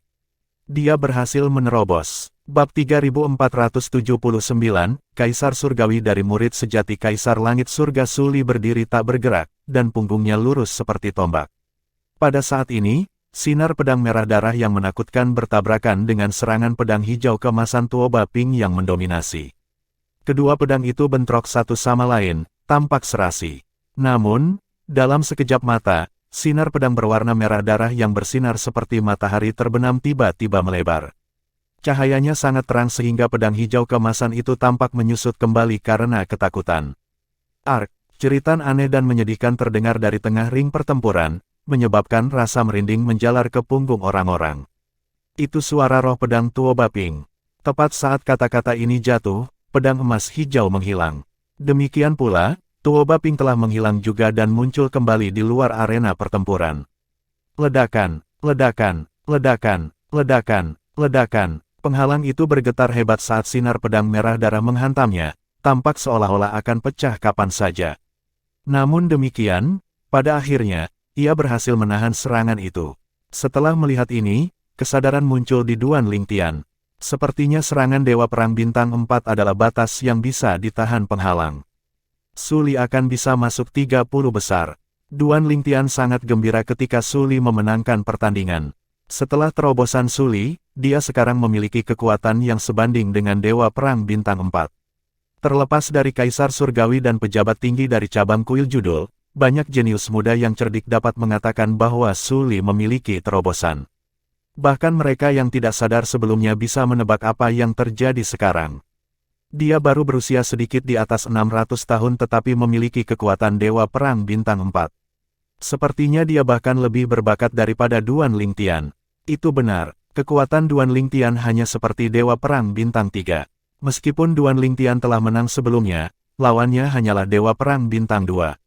Oleh karena itu, sebagian besar orang hanya bisa memastikan bahwa dia lebih kuat dari Dewa Perang Bintang 3. Tidak mengherankan jika orang mengira Su Li lebih kuat dari Duan Lingtian setelah menonton pertandingan Su Li. Tak perlu dikatakan, Duan Lingtian tidak peduli dengan pendapat orang lain tentang dirinya. Su Li, apakah kamu menyembunyikan kekuatanmu lebih awal atau apakah kamu memiliki terobosan di tengah pertempuran? Tuo Baping, yang telah menghancurkan token gioknya dan meninggalkan medan perang sebelumnya, bertanya dengan senyum pahit. Beberapa jenius muda yang masih tidak menyadari terobosan Su Li terkejut dan mulai berdiskusi di antara mereka sendiri. Apa yang Tuo Baping katakan? Apakah dia pikir Su Li memiliki terobosan mendadak sebelumnya? Bukankah itu menakutkan? Bisakah Anda bayangkan betapa bagusnya keterampilan pemahamannya untuk memiliki terobosan tiba-tiba? Itu benar, dia benar-benar menantang surga. Sementara itu, Su Li menjawab Tuo Baping, omong-omong, aku harus berterima kasih padamu untuk itu. Aku tidak akan bisa menerobos begitu cepat jika bukan karena tekanan dari serangan pedangmu. Konfirmasi ini menyebabkan kegemparan lagi di antara para jenius muda bahkan jika kebanyakan dari mereka sudah menebaknya. Ketika Su Li kembali ke tempat duduknya, Duan Lingtian bertanya sambil tersenyum, Su Li, kamu harus yakin bisa masuk 30 besar, kan? Su Li tersenyum. Upaya senior Feng Qing yang untuk mengajariku akan sia-sia jika aku masih tidak bisa masuk 30 besar dalam pertempuran para jenius. Mata Duan Lingtian berbinar setelah mendengar kata-kata Su Li. Terobosanmu ada hubungannya dengan tuanku. Su Li mengangguk. Bibirnya melengkung membentuk senyuman saat dia berkata, aku tidak akan tiba-tiba melakukan terobosan jika senior Feng Qing yang tidak membimbingku sebelumnya. Tentu saja, tekanan dari serangan Tuo Baping memainkan peran penting juga. Kemudian, dia memandang Duan Lingtian dan bertanya, Duan Lingtian, kekuatan saya saat ini harus sebanding dengan Anda, kan? Kekuatan Duan Lingtian saat ini masih menjadi misteri bagi Suli. Sebelum terobosannya, dia tidak menanyakan pertanyaan ini kepada Duan Lingtian karena dia tahu dia harus lebih lemah dari Duan Lingtian. Namun, setelah terobosannya karena hukum kehancuran dan mendapatkan kekuatan dari Dewa Perang Bintang 4, dia menjadi jauh lebih percaya diri. Duan Lingtian tersenyum misterius dan berkata, "Kamu akan tahu begitu kita bertarung satu sama lain. Aku akan menunggu kalau begitu." Suli mengangguk. Petunjuk semangat juang membara di matanya saat ini. Pada saat ini, Tang San Pao mengacungkan jempol pada Suli sambil berkata, "Suli, kamu luar biasa. Anda bahkan menerobos di tengah pertempuran. Seharusnya tidak menjadi masalah bagimu untuk masuk 30 besar sekarang karena kamu memiliki kekuatan Dewa Perang Bintang 4. Suli memandang Tang San Pao dan mengangguk dengan sopan. "Aku yakin kamu akan masuk 30 besar juga. Faktanya, kemungkinan 4 orang di grup kami akan masuk ke dalam 30 besar, 30 teratas." Tang San Pao sempat terpana oleh kata-kata Suli. Ketika dia sadar kembali, dia menggelengkan kepalanya dan berkata, "Suli, tujuanku bukan untuk peringkat 30 besar. Tujuanku adalah peringkat 3 teratas dalam pertempuran para jenius." 3 teratas. Tidak hanya Suli, tetapi Duan Lingtian dan yang lainnya juga terkejut dengan jawaban Tang San Pao. Mereka tidak menyangka dia begitu ambisius. "Saudara San Pao." Pada saat ini, Zhang Tianyu mengulurkan tangan dan menepuk bahu Tang San Pao sebelum dia menggelengkan kepalanya dan berkata dengan senyum di wajahnya, "Itu bagus untuk menjadi ambisius, tetapi penting untuk bersikap realistis juga. Menurut saya, Anda harus berusaha untuk masuk 100 besar. Seperti kata pepatah, semakin tinggi harapan, semakin besar kekecewaan." Meskipun Zhang Tianyu tidak tahu banyak tentang Tang San Pao, dia tidak berpikir Tang San Pao terlalu kuat, berdasarkan perilaku Tang San Pao. Mereka yang kuat biasanya dingin dan menyendiri. Mereka menemukan Tang San Pao adalah cerewet setelah mereka akrab dengannya. Untuk alasan ini, dia tidak berpikir Tang San Pao akan sekuat Duan Lingtian, Suli, atau Ling Jueyun. "Kau tidak percaya padaku?" Tang San Pao melirik Zhang Tianyu. "Baik, tunggu dan lihat saja. Jika kuil judul mengatur agar saya melawan seseorang yang sebanding dengan Dewa Perang Bintang 4, saya pasti akan mengalahkannya." Seperti yang terjadi, beberapa pertempuran setelah pertempuran Suli, Tang San Pao adalah orang kedua dalam kelompok Duan Lingtian yang dipanggil untuk memasuki arena pertempuran. Lawannya bernama Yu Lanseng. Yu Lanseng. Sesuatu berkecamuk di benak Duan Lingtian ketika dia melihat nama Yu Lanseng muncul. Nama ini telah meninggalkan kesan padanya ketika dia melihat daftar 300 peserta teratas. Surga, ini Yu Lanseng. Zhang Tianyu, yang duduk di sebelah Tang San Pao, berdiri dan secara naluriah menatap Tang San Pao dengan sedikit rasa tidak percaya. "Saudara San Pao, keinginan Anda telah menjadi kenyataan. Saya terkagum. Saudara San Pao, apakah Anda tahu beberapa teknik untuk melihat masa depan? Bukankah seharusnya Anda berspesialisasi dalam hukum waktu?" Petik 2. Bertentangan dengan apa yang dikatakan Zhang Tianyu, Tang San Pao tidak memahami hukum waktu. "Ini Yu Lanseng." Mata Tang San Pao menyala terang saat dia bangkit. "Sepertinya kuil judul mengetahui bahwa saya telah mengatur agar saya bertarung dengan Yu Lanseng, seseorang yang sekuat Dewa Perang Bintang 4, di pertarungan awal ronde keempat. Selain itu, dia juga murid sejati Kaisar Surgawi dari surga Kaisar Langit." Dengan kata-kata ini, Duan Lingtian akhirnya ingat mengapa nama Yu Lanseng meninggalkan kesan padanya. Yu Lanseng diduga lebih kuat dari Dewa Perang Bintang 4. Murid sejati Kaisar Giok. Duan Lingtian mengalihkan pandangannya ke pemuda tampan yang baru saja terbang dari sudut kiri kursi penonton. Pemuda tampan itu tinggi dan tegap. Rambut panjangnya diletakkan di bagian belakang jubah pirusnya. Alisnya yang tebal dengan sempurna membingkai matanya yang besar dan cerah, dan dia sepertinya memiliki senyum yang terukir secara permanen di wajahnya. Pada saat yang sama, para jenius muda lainnya sedang berdiskusi di antara mereka sendiri. "Ini Yu Lanseng. Surga." Peserta lain yang diduga lebih kuat dari Dewa Perang Bintang 4 telah memasuki arena pertempuran. 1 dekade yang lalu, Yu Lanseng sudah dikatakan sebanding dengan Dewa Perang Bintang 4. Siapa Tang San Pao? Betapa sialnya dia memilih untuk melawan Yu Lanseng. Aku belum pernah mendengar tentang Tang San Pao. Mungkinkah dia seperti Zhong Guiyu juga? Mungkin pertempuran ini bukan masalah besar baginya. Kamu terlalu banyak berpikir. Apakah kamu pikir ada begitu banyak orang seperti Zhong Guiyu?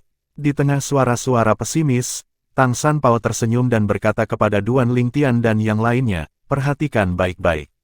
Itu akan berakhir dalam sekejap mata. Pastikan Anda tidak melewatkannya. Setelah itu, Tang Sanpao terbang ke ring pertempuran. Bab 3480, Dewa Perang Bintang 5 lainnya. Penerjemah, editor terjemahan Endless Fantasy, terjemahan Endless Fantasy, ini Tang Sanpao. Ketika Duan Lingtian mengalihkan pandangannya kembali ke Tang Sanpao, dia menemukan senyum yang selalu hadir di wajah Tang Sanpao telah digantikan oleh ekspresi acuh tak acuh. Tang Sanpao, yang tampak dingin dan menyendiri sekarang, seperti orang yang sama sekali berbeda. Saudara Tang Sanpao memiliki kemampuan akting yang hebat. Dia terlihat lebih seperti seorang jenius yang luar biasa sekarang, kata Zhang Tianyu sambil tersenyum. Jelas, dia pikir Tang Sanpao hanya berpura-pura. Faktanya, mayoritas orang yang hadir tidak menganggap orang seperti Tang Sanpao kuat. Mereka semua yakin dia akan dengan mudah dikalahkan oleh Yu Lanseng, murid sejati Kaisar Langit dari Kaisar Langit-Langit. Kerumunan tidak terkejut ketika Yu Lanseng menyerang dengan kekuatan Dewa Perang Bintang 4. Namun, mereka terkejut ketika melihat Tang Sanpao menangkis serangan Yu Lanseng dan membalas. Gelombang energi menakutkan melonjak keluar dan menyelimuti Yu Lanseng dengan segera. Terlepas dari seberapa keras Yu Lanseng berjuang dan menggunakan senjata surgawi tingkat Kaisar, yang berisi jiwa artefak, dia tidak bisa keluar dari pengekangan Tang Sanpao. Ketika Tang Sanpao mengerahkan lebih banyak kekuatan untuk menahan Yu Lanseng lebih jauh, Yu Lanseng menghancurkan token gioknya. Sama seperti itu, Tang Sanpao mengalahkan Yu Lanseng dengan 2 gerakan.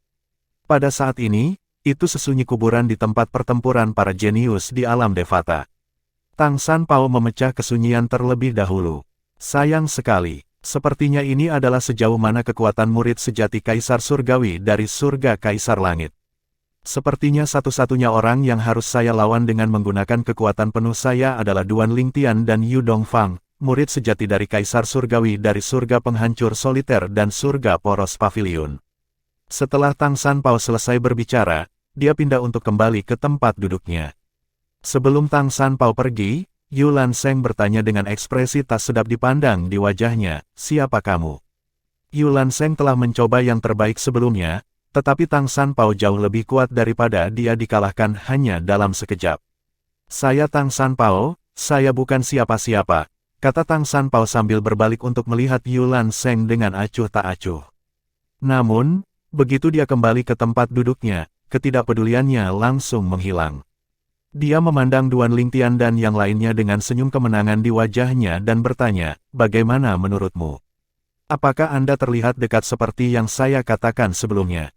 Pada saat ini, Duan Lingtian, Su Li, Zhang Tianyu, Wang Ting, He Jianyi, dan bahkan Ling Jueyun menatap Tang Sanpao dengan kaget dan tidak percaya. Seolah-olah mereka bertemu Tang Sanpao untuk pertama kalinya. Kamu siapa? Mengapa Anda mendekati saya? Tujuan apa? Duan Lingtian bertanya dengan sungguh-sungguh sambil mengangkat alis. Dia tidak dapat disangkal terkejut oleh kekuatan Tang Sanpao. Mirip dengan Zhang Tianyu, dia tidak berpikir Tang Sanpao sangat kuat berdasarkan perilaku Tang Sanpao. Namun, setelah menyaksikan pertempuran Tang Sanpao, dia menyadari Tang Sanpao tidak lebih lemah dari Dewa Perang Bintang 5. Dalam beberapa pertempuran jenius di alam Devata, jumlah peserta tertinggi yang sebanding dengan Dewa Bintang 5 hanya 9. Sejak itu, jumlahnya terus menurun, tidak banyak jenius muda di bawah usia 1000 yang memiliki kekuatan Dewa Perang Bintang 5 baru-baru ini.